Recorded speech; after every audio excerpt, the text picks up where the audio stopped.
पांचवा सूत्र गुनगुन, तुमने पूछा है कि सुखी कैसे रहें, पांचवा सूत्र तुम्हारे बहुत काम का है, लोगों की सुनना बंद कर दो। ये लोग तुमको कभी जीने नहीं देंगे गुनगुन। तुम जितना भी लोगों के सुनोगे, और याद रखना अगर तुम सोशल मीडिया पर हो, सोशल साइट चला रही हो, तो कमेंट्स मत पढ़ा करो, ये और ज्यादा खतरनाक। 4 फोटो तुम तिलक चंदनमाला की डाल देना, नीचे कमेंट है नया बाबा तैयार हो गया है। बड़ा खतरा है ये, सबसे बड़ा खतरा है ये। हाँ, कहीं पर भी पूजा पाठ के लिए खड़े हो जाओ, आफत हो जाएगी साहब, बहुत आफत हो जाएगी, बहुत आफत हो जाए। और लोग बहुत खतरनाक है, ये जीने नहीं देंगे। एक राजा और रानी दोनों घोड़ा के ऊपर चले जा रहे थे, दोनों घोड़ा के ऊपर बैठे हुए थे, राजा और रानी। घोड़ा एक गांव से निकले, गांव वाले बोले बताओ तो क्या जमाना आ गया, छोटा सा घोड़ा और 2-2 बैठे।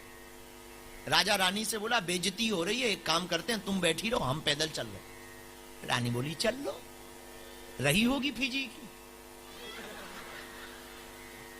राजा पैदल हो गया, रानी घोड़े पर बैठी चली जा रही थी। फिजी देश में ही एक कोने की तरफ से निकले सुआ, वहां पनहारनी पानी का मटका लेकर के जा रही थी। उसने दूर से देखा, पनहारनियों ने घूंघट मुंह डाल करके, भारतीय परंपरा का घूंघट डाल करके मुंह टेढ़ा करके बोली देखो तो क्या जमाना आ गया जी। दूसरी सहेली बोली क्या जमाना आ गया, देखो तो अच्छी खासी नई नवेली है, खुद घोड़ी पर बैठी है और खसम को पैदल चलवा रही है, पति को पैदल चलवा रही, क्या गजब का जमाना आ गया। पत्नी रानी बोली राजा से हमारी बेइज्जती करवा दी आपने। राजा बोला क्या करें। रानी बोली एक काम करो, तुम बैठो, हम पैदल चलते। अब बेचारा राजा बैठ गया, रानी पैदल चलने लगी। एक गांव के मोहल्ले से निकले, 4 युवक बैठे हुए थे। बोले ओ हो क्या जमाना आ गया, सुकुमार सी कोमल सी पत्नी को पैदल चलवा रहा, खुद 6 फीट का घोड़े पर बैठा हुआ है। राजा बोला रानी तुमने हमारी बेइज्जती करवा दी, अब क्या उपाय बचा। अब तो एक ही उपाय बचा है कि घोड़े को ही कंधों पर टांग लो, और कोई उपाय नहीं बचा है। अंत में राजा समझ गया ये दुनिया बड़ी खतरनाक है। रानी एक काम करो। बोले क्या। बोले ना इनकी सुनो ना उनकी, दोनों लोग बैठो और चलो। और दोनों लोग, इस चक्कर में वो 2 दिन अपने राज्य में नहीं पहुंच पाए, लोगों की सुनने के चक्कर में। और जिस दिन उन्होंने ये निर्णय किया कि कहने दो, दोनों बैठे और 2.5 घंटे में अपने महल में पहुंच गए। तो गुनगुन तुमने जो पूछा सुखी कैसे रहे, तो 5 सूत्र में पहला सूत्र है जो है उसका महत्व समझो। दूसरा, अपनी तुलना किसी से मत करो। तीसरा, प्रभु को हर हाल में धन्यवाद दो। चौथा, विपरीत परिस्थिति में भी डिगना मत। और 5वां, लोगों की सुनना मत। सुनना तो माता पिता और गुरु की सुनना, शास्त्र की सुनना, वेदों की सुनना, जो बात सत्य लगे वो सुनना। जरूरी नहीं है तुम्हारा गुरु बोल रहा हो तो सत्य ही बोल रहा हो। हम तो अक्सर बोलते हैं अपने चेलों से कि हम जो भी बोल रहे हैं वो अपना अनुभव बोल रहे हैं, अपनी बात बोल रहे हैं। तुम्हें लगे कि सही है तो स्वीकार करना है, वरना स्वीकार भी मत करना, क्योंकि हमारे पास जो है वो हमारा अनुभव है, तुम्हारे पास जो होगा वो तुम्हारा अनुभव होगा।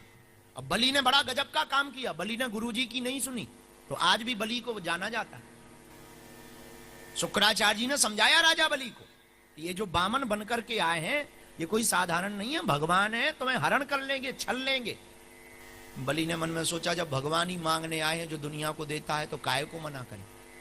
तो अगर राजा बलि अपने गुरु की बात मान लेता तो कभी उस इतिहास में नहीं जाना जाता। उसने गुरु की बात को नहीं माना, परिणाम उस पर भी भगवान की कृपा हुई और आज भी उसे जाना जाता है। तो सत्य जो उसे सुनना, उसी को स्वीकार करना, दुनिया के कहने में मत पड़ना। तुम भक्ति करोगे दुनिया ताने देगी, और बाहर के नहीं देंगे, तुम्हारे घर के। बड़ी पुजारनी बनी हो,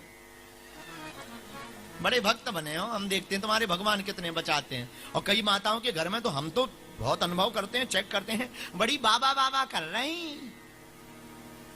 कईयों के घर पर उपद्रव होता है, दुनिया का काम कहना है। मीरा ने किसी की सुनी नहीं, इसलिए मीरा को गोविंद मिल गए। मीरा ने सुनी नहीं, कितना ताने नहीं दिए होंगे मीरा को, जरा विचार करना। मीरा की ननंद कहती थी कि अरे तू बाबरी है, राजघराने की बहुरानी है, नाक कटवा रही है, मर जाए इससे तो अच्छा है।